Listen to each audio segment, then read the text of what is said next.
आज हम लोग इस सेशन में दर्शन शास्त्र में पढ़ रहे हैं स्यादवाद की आलोचना। जैन दर्शन के अनुसार स्यादवाद को हम लोग पढ़ चुके हैं। स्यादवाद में क्या था कि स्याद की हर वाक्य में प्रयोग किया जाता है। कोई भी निर्णय होता है, कोई भी न्याय होता है तो उसमें आंशिक सत्य रहता है, वो पूर्ण रूप से सत्य नहीं होता है। तो इस तरह से स्यादवाद का कल्पना जैन दर्शन में किया गया है, तो उसकी आलोचना क्या है, वो सही नहीं हो सकता है पूरी तरह से। ये कैसे?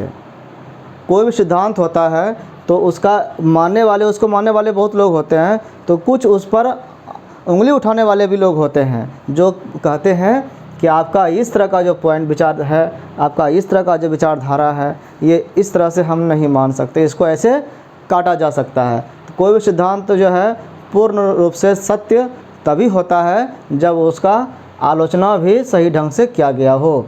तो स्यादवाद जो है ये क्या कहता है कि आंशिक सत्य की बात करता है, कि कोई भी निर्णय होता है वो आंशिक सत्य होता है, किसी स्थान, समय या परिस्थिति के आधार पर वो सत्य होता है, हर एक दृष्टिकोण से वो सही नहीं होता है और इसलिए यह पूर्ण सत्य नहीं होता है। तो अब इसका आलोचना क्या है? आलोचना में हम लोग इस 6 पॉइंट में देखेंगे कि किस तरह से इसकी आलोचना की गई है। पहला है कि इसमें स्यात् शब्द पर अत्यधिक जोर दिया गया है। स्यादवाद में स्याद है, समहाव है, तो उस पर अधिक जोर दिया गया है और प्रत्येक नय के आरंभ में जोड़ते हैं इसको। जितने भी स्टेटमेंट होते हैं, वाक्य होते हैं इसका, वो हर एक के शुरुआत में वो स्याद वर्ड जोड़ा जाता है। तो स्याद जोड़ करके हम लोग देखते हैं कि इसको हमेशा उपयोग करने के लिए अत्यधिक जोर डाल रहा है। तो अब स्यात् का मतलब ही हो गया कि वो किसी खास परिस्थिति में वो निर्णय सही है।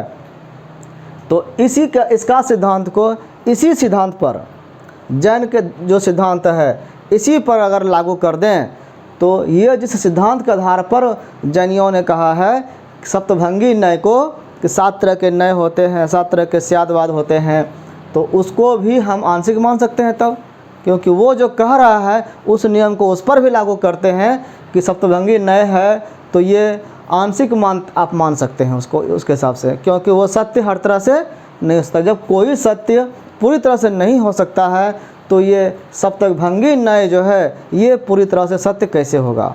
इसका मतलब है कि ये भी आंशिक है, आंशिक सत्य है, ये पूरी तरह से सत्य नहीं है। तो स्यादवाद का सिद्धांत इसी पर लागू करने पर ये सच नहीं लगता है। अतः स्यादवाद जो है स्वयं भी आंशिक रूप से ही सत्य कहा जा सकता है, ये स्यादवाद पूर्ण रूप से सत्य नहीं है। दूसरा आलोचना इसका है कि इनकी बातें कि न्यायों में आंशिक सत्यता रहते हैं। ये तो बात सही है कि न्याय जो होते हैं, जो वाक्य होते हैं, उसमें पूरी तरह से सत्यता नहीं होते। जैसे कि हम बोले कि ये कलम जो है, कलम उजली होती है तो ये हमेशा सही नहीं होगी, तो ये जो सत्यता है वो आंशिक है, न कि पूर्ण सत्यता। ये मानते हैं, लेकिन कह रहा है कि इससे जैनों ने जो दिया है और सिद्धांत, जैसे तत्व मीमांसा है, ज्ञान शास्त्र है, आचार शास्त्र है, तो उस पर भी इसको लागू कर दें तो तब इसका मतलब है कि जैन ने जो कहा वो सब पूरी तरह सत्य है और दूसरा लोग जो कह रहा है या और जो वाक्य है वो आधा सत्य है। ये कैसे होगा? इसका मतलब है कि जैन के द्वारा जो तत्व मीमांसा दिया गया है, ज्ञान मीमांसा है, आचार शास्त्र है, वो भी उससे जो संबंधित निर्णय है वो भी आंशिक रूप से ही सत्य कहे जा सकते हैं। मतलब है कि यहाँ पर भी उसके सिद्धांत को लगा देने पर वो भी आंशिक सत्य होता है। तो अगर आंशिक सत्य है, जैन दर्शन का जितना सिद्धांत है उसको आंशिक सत्य मान लिया जाए, आधा सत्य मान लिया जाए, हमेशा सत्य नहीं रहने वाला मान लिया जाए, तो जैन दर्शन का फिर महत्व क्या रहेगा? उसका महत्व जो है वो घट जाएगा, ख़त्म हो जाएगा। तो ये जो है इसकी आलोचना है कि ये अपने पैर पर कुल्हाड़ी मारने जैसा सिद्धांत है। तीसरा इसका आलोचना है कि बौद्ध एवं वेदांत, बौद्ध दर्शन अलग है, वेदांत दर्शन अलग है। इन लोगों ने स्यादवाद को कहा कि ये विरोधपूर्ण सिद्धांत है। ये जो सिद्धांत है आपस में ही विरोधी है, इसमें कुछ भी ऐसा नहीं है कि एक दूसरे से सब अलग है, आपस में घुल मिल करके एक दूसरे पर परस्पर विरोधी बातें करती है। परस्पर विरोधी गुणों को एक साथ रखने का प्रयास किया गया है। जिस तरह से हम लोग कहते हैं कि मेढक को तराजू पर तौल नहीं सकते हैं। क्यों नहीं तौल सकते? क्योंकि जैसे एक रखेंगे दूसरा उड़ जाएगा, निकल जाएगा। तो हम मक्खी को, मच्छर को क्या हम तौल सकते हैं?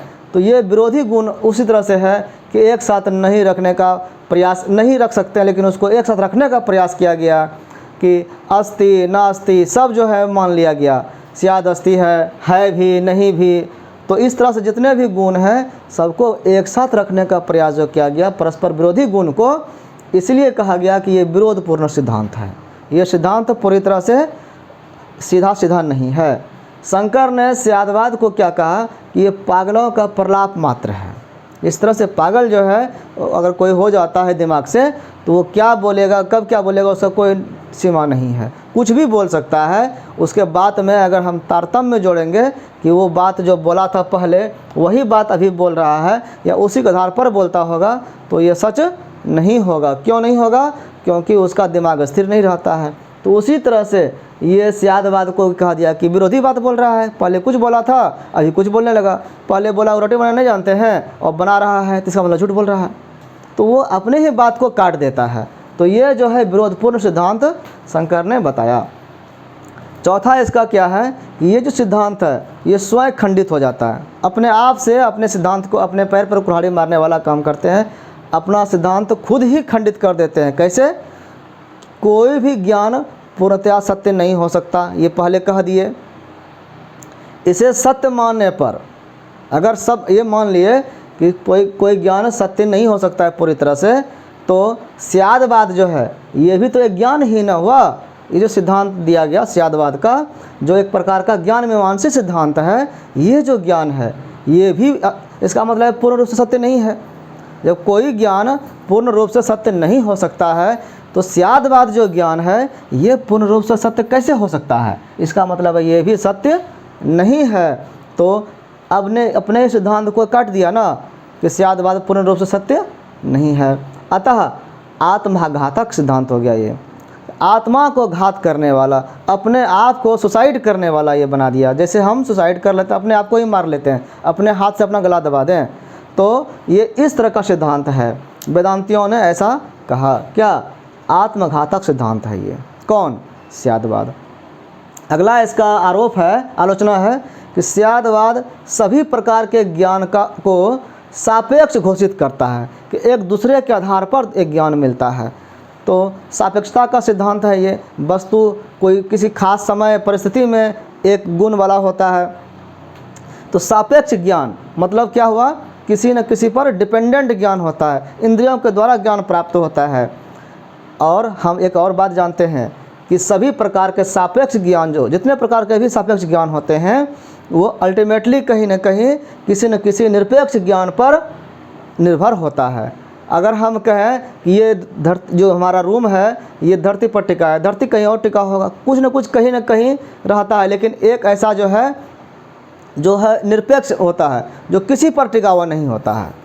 जो सुप्रीम पावर होता है, जो ईश्वर है, वो किसी पर निर्भर नहीं रहता है। तो उसी तरह से ज्ञान भी जो है, ज्ञान भी अनंत है। एक ज्ञान दूसरे ज्ञान पर आधारित होता है, लेकिन वो जो कड़ी है एक समय छूट जाता है।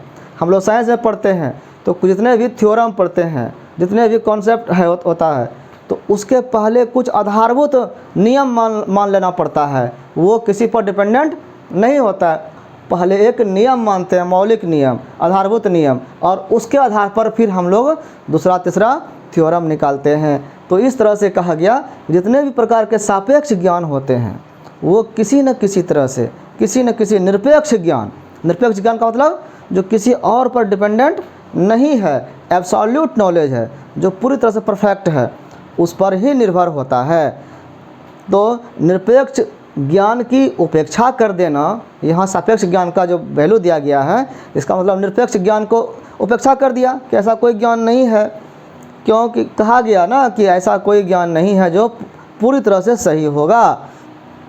तो निरपेक्ष ज्ञान की उपेक्षा करके सप्तभंगी न्याय का जो सिद्धांत है ये इसके बीच में परस्पर समन्वय नहीं होता है। सप्तभंगी न्याय में 7 नियम हैं। तो सातों नियम किस पर डिपेंडेंट है? या किसी पर नहीं है, उसके बीच में तारतम्य नहीं मिल पाएगा। तो इसके लिए एक निरपेक्ष ज्ञान की आवश्यकता होती है जो इस सबको जोड़ के रखता है। अगला है कि स्यादवाद में 7 नयों का कोई युक्ति संगत आधार नहीं दिखता, कि 7 नए बनाने की क्या आवश्यकता है। इन्होंने कहा कि 7 प्रकार के वाक्य होते हैं, 7 प्रकार को बनाने की आवश्यकता नहीं है, क्योंकि प्रथम 4 नए ही मौलिक हैं। प्रथम 4 वाक्य जो है वही मौलिक है, उसके अलावा जो 3 अंतिम में है वो उसी की पुनरावृत्ति है, उसी को जोड़ जोड़ करके बनाया गया नया नए है। इस तरह से हम लोग देखते हैं कि इसकी आलोचना इन विभिन्न पॉइंटों में, बिंदुओं में किया गया है।